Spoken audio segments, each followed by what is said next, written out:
Hi friends. Please subscribe and help me reach my first 1,000 subscribers. Thank you. I hope you enjoy this story. Let us go. I stand by the floor-to-ceiling window of my corner office on the 40th floor, watching the sun slowly dip behind the Hudson, painting the Manhattan skyline in warm shades of amber and rose gold. In the reflection of the glass, a confident young man smiles back, a bespoke Tom Ford suit that fits like a second skin, hairstyled with military precision. But beneath that flawless exterior lies a coiled tension, a barely visible furrow in the brow, a phantom weight sitting heavy on the chest. He knows he is playing a role, and his confidence is nothing more than a carefully rehearsed mask. The pristine image of a rising star in the corporate world. Sophia would approve. The name of my fiancée flickers through my mind, filling my chest with a familiar, almost tactile warmth. It has been 6 months since my unexpected yet meticulously calculated proposal, and sometimes I still not believe she actually said yes. Memories flash before my eyes like scenes from a movie reel. That perfect sunset on the cliffs of Santorini, dinner on the terrace of our private villa, her soft gasp when I dropped to one knee. And of course her eyes, shining brighter than the 3-carat brilliant cut diamond I nervously slid onto her finger. From the moment we met, Sophia commanded attention without even trying. Some people just burn brighter than others. She is like a supernova, blinding, dazzling, and impossible to ignore. That charity gala at the Met. She showed up in a scarlet dress that probably cost more than my first car. She was a lethal combination of grace and confidence, her charm leaving no one standing. She worked the room effortlessly, enchanting everyone from elderly philanthropists to cynical socialites. I watched her from the sidelines until I finally felt her gaze lock onto me. "You've been tracking me all night," she said, accepting the flute of champagne I offered her. "Should I be worried?" "Depends. Should I be worried that you noticed?" She laughed, a bright, free, genuine sound. "I always notice the ones who interest me." 3 years have passed. Now on her finger sits a ring identical to the one my father once gave my mother. It was not just jewelry, it was a symbol of durability and eternity, or so they believed back then. I remember Mom telling me that Dad spent months choosing it, wanting it to be a testament to a love that was unyielding and unshakable. I hoped that for Sophia and me, it would mean the same thing. Vintage Cartier, because Sophia has always appreciated the classics. She deserves the best, and I've done everything to ensure she never wants for anything. The phone in my pocket buzzes, a text from Sophia. "Dinner at Lou Bernardine tonight. We have not been in forever." I smile, already typing the reply, yes. Forever in her world means 2 weeks. But if it makes her happy, what does it matter what another $1,000 dinner costs? As I pack up my things, I steal a glance at our joint accounts, the AMX statements, the overhead. A nasty feeling tightens in my chest, anxiety, a touch of panic, maybe even exhaustion. Every number feels like a receipt for how much I've invested in this love, in this relationship, and yet I not shake the feeling that it's never quite enough. The boutiques on Fifth Avenue, the designer handbags, the weekends in Paris, little things she mentions in conversation that inevitably end up in her closet. I've never said no. How can you say no to the person you love? My father always used to say, if you love, you provide. You do not withhold. Yeah, sometimes her desires push the boundaries of reason. Like that sudden shopping spree last month. I remember staring at the bank alert, baffled at how anyone could drop that kind of cash in a single afternoon. A few designer bags, a pair of Jimmy Choos, a watch she wore exactly once. I did not say a word, just clenched my jaw and covered the bill, but something inside me tightened. That feeling grew, morphing into a shadow of doubt. Can I keep up with her expectations forever? Milan pops into my head, the memory dissolving as quickly as it came. 3 days, a 6-figure tab, and not a single thank you. But relationships are always a balancing act. Sometimes you have to compromise. After all, I can afford it. Making VP by 35 does not happen without serious compensation, without nights spent in negotiations, without deals calculated down to the last cent. Money comes, money goes. But status remains. The elevator descends smoothly, silent as a ghost in the machine that knows all my secrets. My reflection flickers in the polished brass doors. Something shifts in my eyes, a shadow of fatigue passes and vanishes instantly. I straighten my spine, Fix my tie. Confidence. Power. Success. Everything Sophia needs, everything that makes her happy. I give her that. The driver is already waiting at the curb, holding the car door open with professional precision. Good evening, Mr. Sullivan. Good evening, Tony. Taking us to Lou Bernardine. The city comes alive beyond the tinted windows. Dazzling neon signs flash, cutting through the deepening twilight. Gucci, Prada, Tiffany & Co. Each one is a milestone in our history. The watch for Sophia's birthday, the bracelet for our anniversary, the diamond studs just because. She wears them with pride, with an exquisite lightness. In the mirror, she smiles at herself, touching the jewels, and in that moment I know, it is all worth it. My phone buzzes again. A message from Sophia. A photo. She is already at the restaurant, elegantly holding a glass of champagne. Caption, missing my handsome fiancé. Around her neck is the sapphire pendant I bought last week. It rests perfectly in the hollow of her collarbone, shimmering under the chandeliers like a captured star. The town car comes to a soft stop. Through the glass walls of the restaurant, I see Sophia. She is at our usual table, surrounded by people. She is always surrounded by people. She draws them in like moths to a flame. Even through the glass, her laughter rings clear and light. Pride swells in my chest. This dazzling creature chose me. I walk inside, catching snippets of her voice. She is recounting our recent trip to the Maldives with such ease, as if it were a whim executed with a snap of her fingers. The private island was just divine, she laughs. Liam organized every little detail. She spots me, and her face lights up. Babe. The kiss tastes like expensive champagne. The eyes of the other guests are on us. Men want to be me, women dream of being her. Or maybe the other way around. I ordered your favorite, she whispers, sliding closer. Her scent envelopes me, Baccarat Rouge 540. Trendy. Elegant. $300 a bottle. I buy a crate of it, God forbid she ever runs out. You spoil me, I say. She laughs, her voice tinkling like crystal bells. No, you spoil me. By the way. Her fingers find my hand under the table. Remember that Hermes Kelly we saw last week? I remember the moment clearly. She lingered at the window display, her fingers twitching slightly as if itching to touch the smooth leather. The price tag flashed before my eyes, the numbers feeling like a weight on my chest. That money could feed a family for months. But her eyes sparked, lit up with that specific glimmer of expectation I could not resist. My wallet was out before I even had time to think. It is yours now, I say, letting the words dissolve in the air as if it were the most natural thing in the world. A spark of pure delight flares in the corners of her lips, and before I can fully process it, her fingers are already gliding up my arm, the gratitude in her touch soft but possessive. Sophia beams, squeezing my hand. In moments like this, when she is brimming with joy, I forget about everything. About the mounting credit card bills.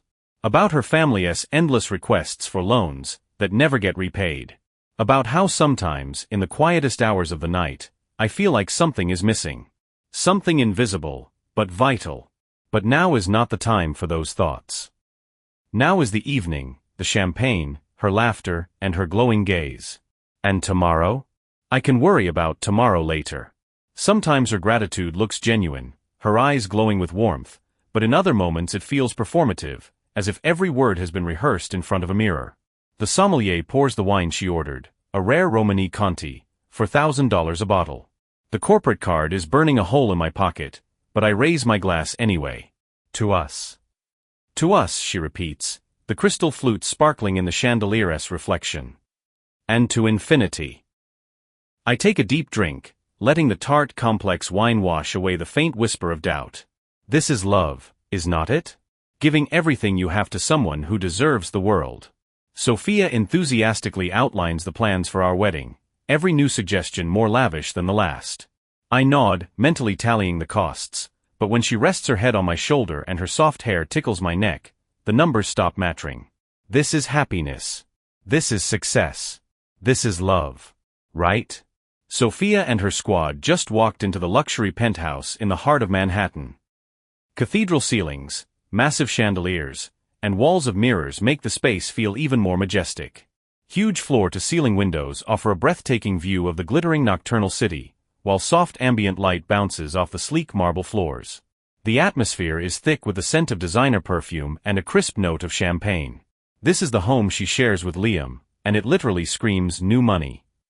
Our girls' nights happen amidst Italian marble and panoramic views of Central Park. More bubbly. Chloe is already tipsy, twirling on the expensive Persian rug, her Louboutin pumps worth more than most people's rent. Sophia, how does Liam manage to keep the bar so perfectly stocked? He knows what his girl needs. Sophia pops another bottle of Veuve Clicquot. The foaming stream spills over the edge of the marble island. No big deal, the maid is coming tomorrow. By the window, Sophia is posing, framing the perfect shot, the lights of Manhattan shimmering behind her. The lighting here is literally insane. My followers are going to lose their minds. She recently survived a breakup, caught her CEO boyfriend being a little too generous with his executive assistant. Rookie mistake. Have you guys seen Ava's new guy? Chloe asks, flopping onto the leather sectional. Tech bro, his startup is already unicorn status. Lucky bitch, he took her to the Maldives, way better than Tom. Sophia rolls her eyes. God, remember that nightmare? When he got demoted and actually hoped she would stay. Sophia tops off the champagne. Ava left the second they cut off his corporate email. In the corner, clutching her glass, Mia stays silent. She's still on level 1. She's dating a high school teacher. Total waste of potential, Sophia whispers, but we keep inviting her. Someone has to be sober enough to call the Ubers. Let us play truth or dare, Chloe suggests, kicking off her heels. But high stakes only. The first couple of rounds are just a warm-up. Sophia admits she is secretly dmang her ex's best friend. Chloe shows us screenshots from a married hedge fund manager who would not stop texting her. Mia mumbles that she and her boyfriend, Mark, have not had sex in 3 weeks. Dump him, Sophia advises. Men who not deliver in the bedroom go to the landfill, just like last season's Prada. Facts, Chloe adds, and everyone agrees. The champagne flows like water, crisp and light, while laughter and excited voices weave into the melody of the night, creating an atmosphere of effortless hedonism. Chloe, stumbling, tries to catwalk across the room but nearly wipes out into Liam's designer sculpture. Sophia, glued to her screen in a drunken haze, orders her third Birkin of the month, as if another 5-figure bag can validate her status and silence the emptiness. Mia.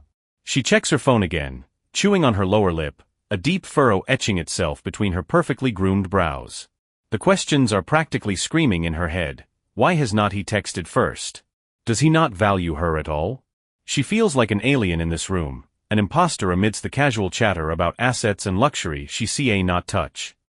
She is probably sitting there praying that her high school teacher boyfriend will suddenly transform into a Prince Charming via iMessage. Sophia. Chloe pokes her with the stem of her champagne flute. Truth or dare? Sophia sinks deeper into the plush armchair, the leather sighing beneath her. Truth. That armchair. Liam had it shipped from Milan after she casually mentioned she liked the silhouette in an Architectural Digest spread. He knew how to listen. He catalogued the details that actually mattered. He bought this chair for their home specifically so it would always remind her of her own impeccable taste. Would you stay with Liam if he suddenly lost his job? Like, if he could not make bank anymore and provide for you? Chloe waves her glass wildly, sloshing premium champagne onto the rug, but she could not care less about the stain. Sophia snorts. Alcohol has a way of stripping everything down to the studs, making thoughts crystal clear and dangerously honest. God no. What would be the point? Sophia reaches for the bottle and tops herself off. Mia finally tears her gaze away from her phone, her eyebrows shooting up in genuine shock. What, are you actually surprised? Sophia asks, locking eyes with Mia. A man has to provide. That's the baseline. It is not even up for discussion, it is a basic requirement. Preach. Chloe raises her glass, her lips glistening with a fresh layer of Dior gloss. My mom always said, love does not pay for designer bags and Botox, Sophia interjects, leaning back against the soft cushions. Or this view, she adds, gesturing vaguely toward the panoramic window where nocturnal Manhattan glitters below, the endless grid of lights reflecting the sheer wealth of the city. Do you honestly think I maintain all this? She circles a manicured hand over her body, implying her toned figure, the blowout that cost a fortune, the flawless nails, for some average guy who thinks Olive Garden is a legitimate date night. Sophia shudders theatrically. Remember when David asked me to the Cheesecake Factory? I blocked his number before the breadsticks even arrived. Standards, ladies, Chloe nods approvingly, trying to climb onto the coffee table but losing her balance. They all erupt in laughter. We are beautiful, polished, demanding, and we are worth it. Exactly. Sophia chimes in. I spend 3 hours just getting ready for a date. The contents of my makeup bag cost more than most people's car payments. Why should not I expect a man to invest in me just as heavily, only with cash? Sophia dissolves into laughter. Precisely. The champagne is making Sophia feel particularly philosophical. They were here in this magnificence, and it was not an accident. They earned this. Liam gets it. He likes having a trophy fiancé, and I love using his black card. Everybody wins, she concludes. Mia nervously fiddles with her phone case, looking genuinely disturbed. But what if something happens? If he, gets sick or... That's what insurance is for, honey. Sophia drains her glass, feeling the warm buzz of the alcohol settling in her veins. Besides, Liam is not going to lose his job. He is too good at being a shark. A man provides, Chloe declares with slurred conviction. It's evolution or whatever, Sophia adds, pouring the dregs of the bottle into their glasses. You guys sound... Mia hesitates. Realistic? Sophia cuts in. Oh, come on. Like you'd stay with Ben the teacher if he suddenly could not pay for your Sephora runs. That's different, Mia murmurs. Why? Because you love him? Sophia makes exaggerated kissing noises. Love does not buy concert tickets, summer rentals in the Hamptons, or private charters to Paris. Or $1,000 dinners, Sophia sighs dreamily. Or shopping weekends in Milan, Chloe adds, appending the empty bottle.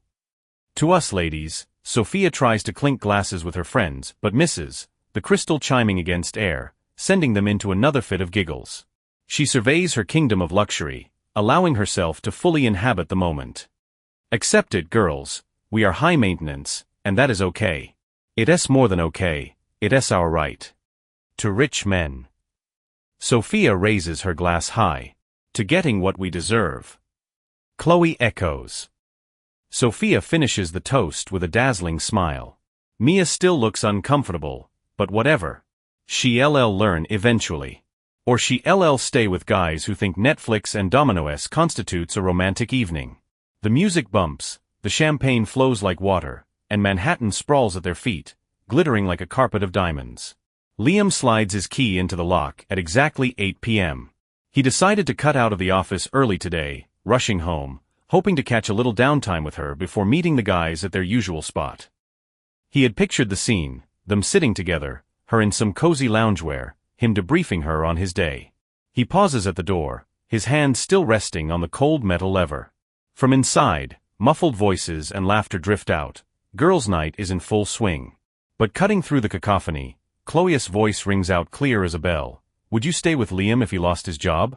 If he could not, you know. His breath hitches in his throat just before Sophia's answer comes through the heavy wood. God, no. What would be the point? More laughter, overlapping voices, but he only hears her. Those words hit him like a physical blow, dismantling everything they had built together in seconds. His fingers lose their strength, slipping off the handle. A man has to provide. That is not even up for discussion, it's a basic requirement. The woman he loved, the woman he gave everything to, just casually crossed out their entire relationship with a Sharpie.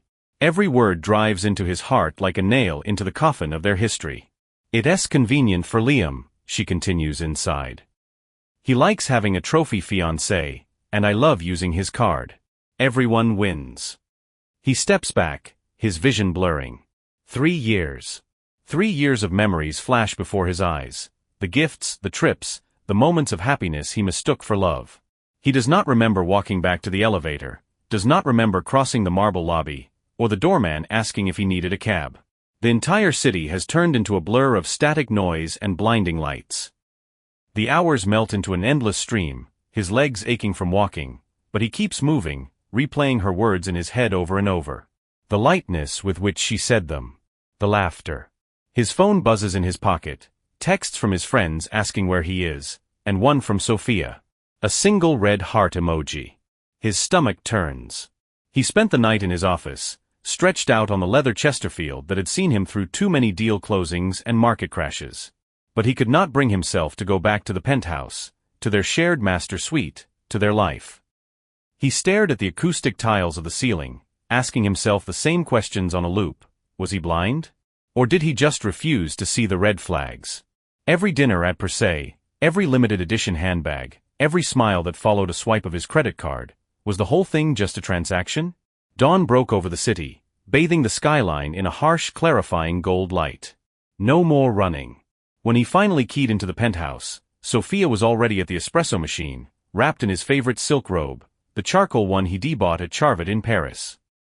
"You did not come home," she pouted, leaning in for a kiss as if nothing had happened. "I was worried." He took a sharp step back. "We need to talk." "Before coffee," she laughed, but the sound was thin, hollow. "What's wrong, babe?" "I came home early last night." His voice was steady, dangerously calm. "I overheard an interesting conversation." Her hand froze on the Nespresso lever. "About what?" "About what happens if I lose my job." The color drained from her face in slow motion. "You were eavesdropping?"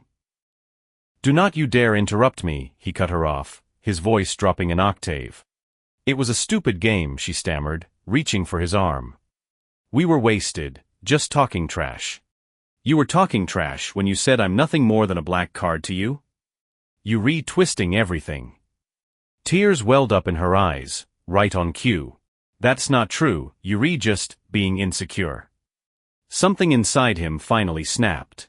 The tether broke. 3 years, Sophia. For 3 years, I gave you the world. Because you love me. She stepped closer, desperate. Just like I love you. He looked her dead in the eye. Do you love me, or the inventory? The question hung in the air, sucking the oxygen out of the room. How can you say that? Her voice trembled, but a sharp edge of irritation bled through. After everything we built together. What I built, he corrected. The realization hit him like the morning sun blasting through the floor-to-ceiling windows, blinding and undeniable. You being dramatic, her tone shifted, becoming wheedling, manipulative. It was just girl talk, locker room talk. It meant nothing. Really? You know how girls get. She said it too easily, a reflex, not even trying to sell the lie anymore. Stop it. He slammed his hand onto the marble kitchen island. The sound cracked like a gunshot. Stop lying. For once in your life, just tell the truth. She fell silent. The tension stretched tight between them. Her face remained a mask of perfection, but Liam saw the gears turning behind her eyes. Calculation. She was already running the numbers, looking for the next angle, the next spin. On the vanity table, the open red Cartier box caught the morning light, the 3-carat diamond fracturing the sun into rainbows. Perfect. Flawless. Just like everything else he had given her. Past tense.